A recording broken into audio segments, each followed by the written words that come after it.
Halo guys, welcome back to my digital journal. Review new here, welcome. Kali ini aku bakal ngebahas bagaimana sih cara aku tidak pernah bosan untuk belajar.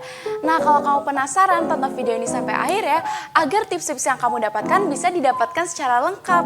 Oke, tanpa lama-lama lagi, langsung saja kita ke videonya.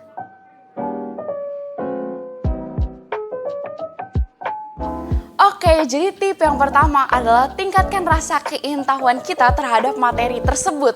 Nah, kamu pernah nggak sih yang merasakan yang namanya kamu itu men-start sesuatu dengan mendalam hingga akhirnya kamu tuh punya pengetahuan yang banyak akan itu.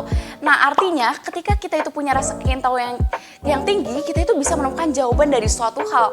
Nah, begitu pula dengan belajar. Kalau misalnya kita itu belajar dengan cara memiliki rasa keingintahuan yang tinggi, maka semua yang kita pelajari itu rasa itu jadi menarik dan kita itu ingin mengetahui jawaban dari materi tersebut. Bukan?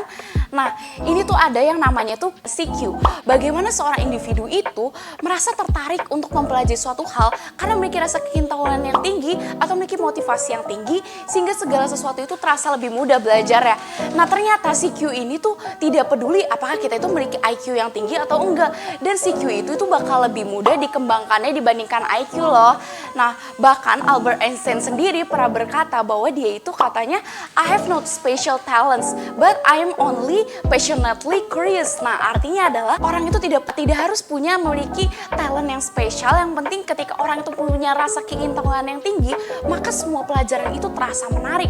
Nah, ini adalah salah satu cara supaya kita itu belajarnya nggak bosan. Akan tapi bagaimana sih caranya supaya kita itu punya rasa keingintahuan yang tinggi ketika mempelajari suatu hal? Nah, yang pertama cara aku adalah kita itu menempatkan diri kita itu terhadap di pelajaran tersebut. Misalnya seperti ini deh contohnya. Aku sedang belajar sejarah tentang perang dunia. Coba deh aku menempatkan diri aku itu sedang dalam situasi perang dunia.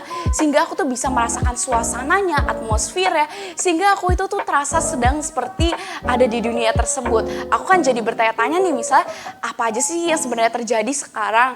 Terus dampaknya apa aja sih? Terus negara-negara apa aja yang terlibat? Nah, atau misalnya kamu sedang mempelajari biologi tentang sistem pencernaan. Kamu kan misalnya kamu bayangin deh, membayangkan ketika kamu sedang makan itu, apa aja sih proses yang terjadi dalam tubuh kita dan mengapa makanan itu dikeluarkan dari tubuh kita dengan bentuk yang berbeda. Nah, coba deh kamu membayangkan diri kamu ada di situ sehingga kita tuh seperti menarik sedang berada di suatu kondisi tersebut. Atau yang kedua, kamu bisa mengkaitkannya dengan hal yang kamu sukai. Misalnya kamu suka apa deh? Suka film, suka kartun. Nah, misalnya aku sedang belajar sejarah nih, perang dunia. Kadang kan suka bosen kan kalau misalnya kita baca buku, tulisannya tuh huruf semua tuh. Dari kita melihat bacanya aja pun kita sudah bosan, padahal belum ada usaha untuk mempelajarinya. Nah, kalau bisa misalnya kamu suka kartun nih, aku saranin kamu tuh bisa nonton YouTube channel seperti Oversimplified. Atau misalnya kamu suka sama hal-hal yang absurd atau unik, kau bisa tonton dari video dari Weird History. Nah, itu tuh akan menambah rasa keingintahuan kita karena kita tuh merasa itu tuh menarik dan ada kaitannya dengan apa yang kita sukai.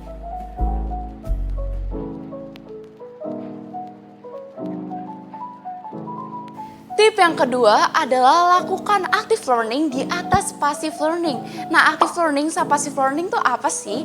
Jadi kalau passive learning adalah suatu kondisi di mana kita itu hanya menyimpan informasi atau memperoleh informasi dari materi yang sedang kita dapatkan tanpa ada usaha untuk mengolahnya kembali. Misalnya ada guru sedang menjelaskan atau misalnya kita sedang membaca buku, kita itu hanya pasif membaca atau misalnya mendengarkan saja tanpa kita tuh otaknya berlatih lagi atau mengolah kembali informasi tersebut. Apakah kita tuh sebenarnya paham atau kita itu hanya menyimpannya saja informasinya. Sedangkan kalau misalnya active learning itu kita itu mengolah kembali nih informasi yang telah kita dapatkan. Kita bertanya lagi terhadap diri kita atau misalnya kita mengerjakan latihan soal supaya kita tuh menguji diri kita apakah informasi yang kita dapatkan itu sebenarnya tersimpan atau enggak sih. Nah, sebenarnya passive learning sama active learning itu memiliki kelebihannya masing-masing, akan tapi dengan porsi yang tepat ya.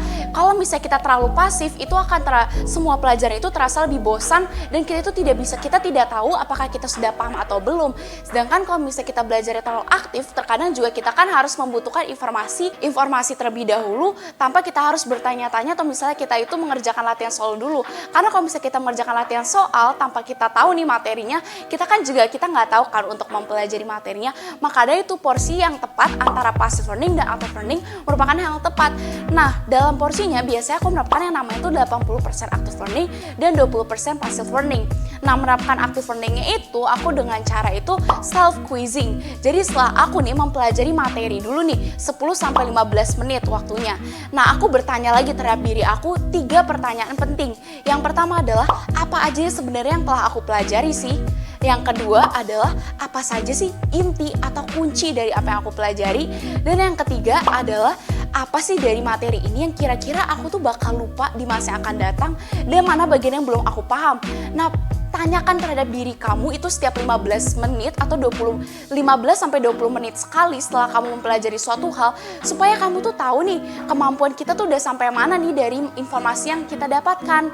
Nah, kenapa aku menempatkan kalau active learning itu di atas passive learning? Karena kalau misalnya kita itu pasif itu bayangkan di otak kita tuh bakal overload atau overwhelm karena materinya itu kan banyak banget. Maka dari itu supaya kita tuh tahu nih kemampuan materi kita itu udah sampai mana yang telah kita dapatkan. Nah, maka dari itu active learning di atas passive learning merupakan hal yang penting supaya pelajaran itu terasa lebih menarik.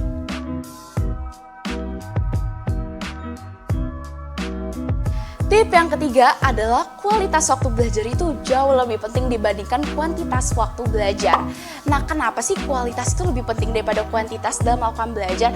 Nah, bayangin deh kalau misalnya kita itu belajar 8 jam secara berturut-turut tanpa istirahat, informasi yang didapatkan banyak banget, otak kita itu bakal overwhelm. Sedangkan kalau misalnya kita kualitas belajar yang dipentingkan itu, kita itu dalam waktu 1 jam nih, kita efektif untuk memfokuskan terhadap materi ini terlebih dahulu. Akan tapi belajar itu secara intensif dan secara lebih efektif. Nah, maka dari itu kualitas belajar itu akan lebih kita itu mempermudah kita untuk fokus dan belajar itu terkesan lebih menarik. Nah, bagaimana sih caranya supaya yang namanya kualitas belajar di atas kuantitas waktu belajar kita? Nah, kalau bisa melakukan namanya Pomodoro Technique, yaitu adalah teknik belajar di mana kita tuh 25 menit belajar dan 5 menit istirahat. Dalam menerapkan Pomodoro Technique itu, kamu bisa melakukan yang namanya 4 set, misalnya 25 menit belajar dan 5 menit istirahat itu dilakukan 4 kali secara berturut-turut.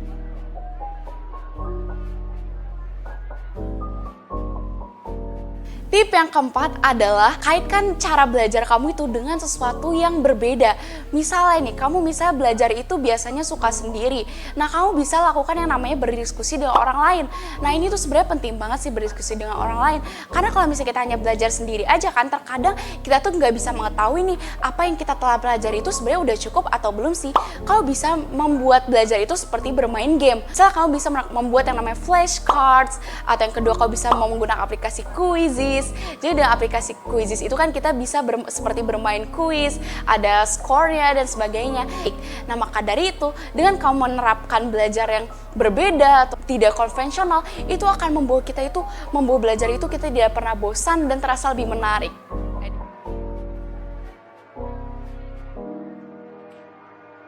Yang kelima adalah ingatkan diri kamu kenapa sih kamu itu belajar. Ini adalah hal yang paling mendasar dan yang paling penting sebagai goals atau misalnya itu pendirian kita. Mengapa kita itu melakukan yang namanya belajar. Misalnya kamu itu ingin mendapatkan universitas impian, atau misalnya kamu membahagiakan orang tua kamu, atau misalnya kamu tuh ingin menguasai pelajaran atau mata pelajaran tersebut. Nah, ini adalah hal yang penting banget, apalagi kalau misalnya kita tiba-tiba tuh udah unmotivated, merasa kita itu udah malas, tidak ada rasa keingintahuan lagi untuk belajar ini. Coba deh ingat-ingat diri kamu. Apa sih yang membuat kamu itu ingin belajar, yang memotivasi kita itu bahwa perjuangan kita itu jangan sampai berhenti di sini saja. Kita lihat deh ke sebelum-sebelumnya, apa saja yang telah kita korbankan, apa saja yang telah kita perjuangkan. Masa kita ingin berhenti sampai di sini saja dan belum tercapai cita-cita kita? Nah, maka dari itu selalu ingatlah kenapa alasan kamu ingin belajar, sehingga kamu itu lebih semangat belajarnya dan terasa lebih termotivasi. Well, that's all guys, itu adalah tips dari aku bagaimana sih caranya supaya kita itu tidak bosan dalam belajar dan semua pelajaran itu terkesan lebih menarik. Semoga bermanfaat ya. Oh ya, jangan lupa ya untuk share video ini ke teman-teman kamu supaya teman-teman kamu juga bisa mengetahui bagaimana sih caranya supaya belajar itu terkesan lebih menarik sehingga kita tuh tidak pernah bosan. Oke, see you in the next video. Dadah.